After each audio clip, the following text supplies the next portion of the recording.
E vem conferir a análise do 7º episódio de The Last of Us.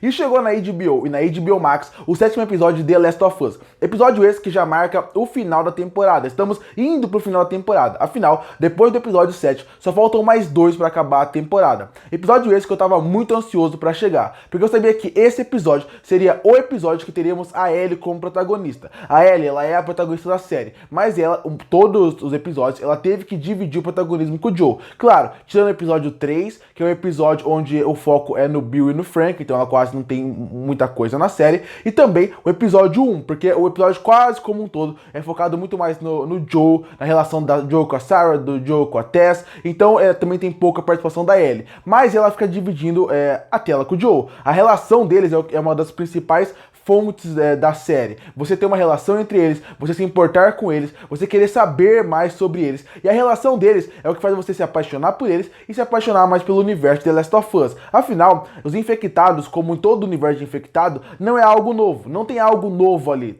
Talvez a forma dos infectados existir no universo de The Last of Us pode ser diferente. Mas o que vai fazer você curtir uma série ou qualquer universo que envolva infectados, zumbis, monstros dessa forma, são normalmente os personagens. Se eles são carismáticos e legais, legais de se acompanhar, a história deles é boa, te convence, te cativa, eu quero fazer você acompanhar eles. Então é isso que acontece aqui. O Joel e a Ellie têm uma excelente relação e uma excelente química no game e na série, que faz com que você tenha uma relação por eles e queira acompanhar a história a partir deles. E só que a Ellie também fala do momento dela. No game, esse é o momento que ela tem o momento dela, porque acontece igualzinho aconteceu na série. O Joel, ele acaba tendo esse problema dentro do college, da universidade, da faculdade, que ele acaba tendo esse problema que quase faz ele morrer, que faz ele ficar com febre, que faz ele ficar delirando, que faz ele ter vários problemas. E nesse momento no game acontece a mesma coisa. Você acaba controlando a Ellie realmente, ela caçando, e ela fazendo várias coisinhas ali, e você acompanha quase a fase inteira com ela,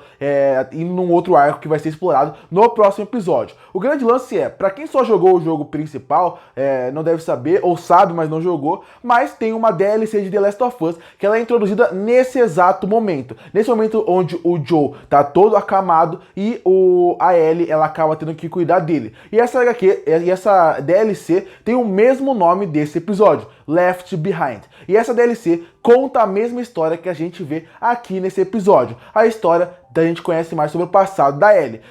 Quem era a Ellie, qual era o pensamento dela antes de tudo isso, e também, antes de tudo isso não, porque ela nasceu já no momento onde já estava há alguns anos de todo esse universo aí dessa epidemia e dos infectados. Mas a gente conhece um pouco mais sobre ela, um pouco mais sobre a primeira interesse amoroso dela, que foi a Riley, um pouco mais da ideia de mundo. E é uma DLC muito boa, muito legal de se jogar, e que inclusive quem não jogou eu recomendo, e que eu acho até hoje que era uma DLC que não devia ser uma DLC. Eu acho que ela realmente deveria estar dentro do game, porque ela encaixa perfeitamente no momento que ela foi feita, e ela é fundamental para o personagem da Ellie. Então pra mim, ela nem deveria ser uma DLC, deveria ser algo que realmente deveria estar dentro do game. Então isso é uma crítica que eu faço ao game. Mas chegamos no episódio, e é um episódio que eu acho ele muito interessante. E eu acho que um fator que faz com que esse episódio seja super interessante, e que volta no elemento que eu acabei de falar, é na relação dos personagens. E daí também vai na escolha de casting. Porque você pode reclamar que a Belly Ramsey não parece a Ellie, por exemplo. Algo que eu ouvi muito ao longo de vários episódios aqui,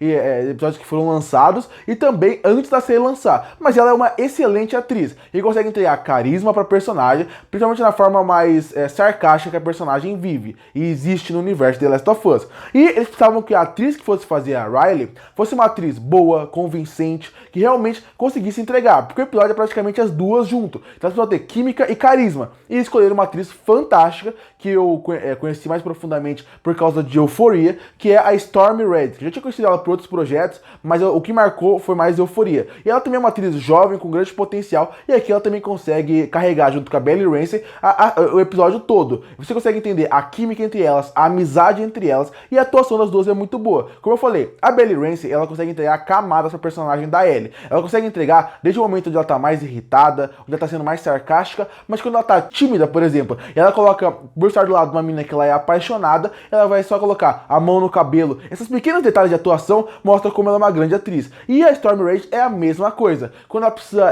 mostrar mais a parte dramática, ela consegue entregar. E como eu falei, a Bella Ramsey é uma excelente atriz. E elas conseguem nivelar na atuação, algo que é muito bom. E com isso a gente consegue sentir a química entre elas, o carisma entre elas, entender a relação delas em um episódio. E em um episódio a gente consegue se importar com elas, gostar delas e ficar triste e emocionado com o final da história das duas, que seria as duas sendo infectadas. Uma coisa que eu senti um pouco de falta é que no final da DLC é nesse momento que a Ellie realmente descobre que ela não pode ser infectada. E o impacto fica ainda maior, porque ela descobre isso logo depois que ela vê a Riley morrer. Então é uma coisa muito mais emocionante, porque a gente vendo o game, a gente já sabe que ela não vai morrer, mas ela acaba vendo a Riley morrer e ela nunca acaba virando uma infectada. E isso é uma cena muito pesada, muito forte, ainda mais pela forma como a Riley morre no game. Então é uma coisa que eu senti falta no final, pra ter um impacto maior, e aquela brutalidade que a HBO e The Last of Us estão entregando até agora. Então eu esperava isso, acho que o episódio terminaria muito mais forte, muito mais agressivo, tendo um final igual da DLC, do que realmente como foi ali da Ellie tentando realmente cuidar do Joel mais um pouco. Isso podia ficar pro começo do próximo episódio. Esse episódio realmente, que focou o episódio inteiro nisso,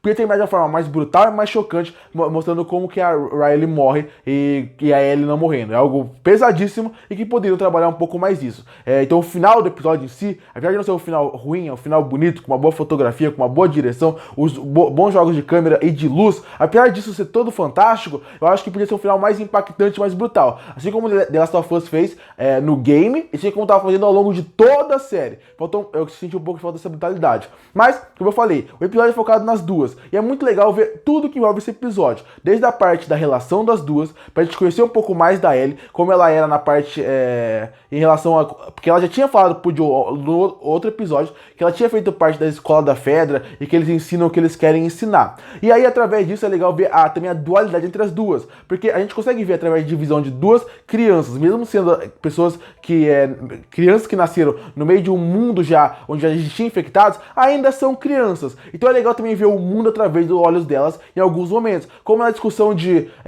a Ellie não saber, achar que os vagalumes são terroristas. A forma como ela fala isso, você vê que é uma visão de uma pessoa que ela tem uma visão que ela tá meio fechada pelo que ela tava aprendendo na Fedra. Mas ao mesmo tempo, se você pegar a Riley e você pegar a ideia que ela tem dos vagalumes, que eles vão salvar o mundo, que eles se preocupam com todo mundo, que a ideia deles é deixar o mundo um lugar melhor, você também vê uma inocência ali. E essa discussão das duas é muito boa, porque você acaba vendo que elas são dois peões no meio de um jogo muito maior, que elas acham que elas entendem, que elas acham pela idade delas, por serem adolescentes, acham que sabem tudo que é certo e errado, acham que é dono do mundo, mas não são, porque são adolescentes que não entendem a grandeza de tudo que está acontecendo ali. Elas entendem, mas não o suficiente. Então, as discussões dela o tempo inteiro sobre o que é certo, o que é errado, visões diferentes desses dois, tanto dos vagalumes como da Fedra, é muito interessante. É muito bem feito. E eu gosto muito porque dá mais camada, não só para as personagens, mas também para o universo. Porque mostra uma visão de fora de como que é essas duas organizações. Algo que é muito importante. Porque o Joe poderia passar isso. O Tommy é um cara que também poderia passar isso. Porque o Tommy já fez parte dos vagalumes e saiu. Mas vendo a visão de duas crianças, que tem até uma ilusão de que o mundo ainda pode ser um lugar melhor, que pode voltar a ser o que era antes, é algo super interessante e uma ideia que eu gosto bastante. Eu, sinceramente, gosto bastante. Mas como eu falei, o episódio funciona perfeitamente bem através da sua trilha sonora. Inclusive, já que eu mencionei trilha sonora, eu tenho que falar. Tem uma referência incrível que é mais pra quem jogou o segundo jogo, mas que é muito bom, que é óbvio quando toca Take On Me, do A-ha, que é uma música que é muito importante pro episódio, faz sentido com o contexto do episódio, mas ele é muito importante porque quem jogou The Last of Us 2 sabe que essa música tem uma carga emocional bem forte pra várias coisas que acontecem no game, então é uma referência legal pra quem jogou os games.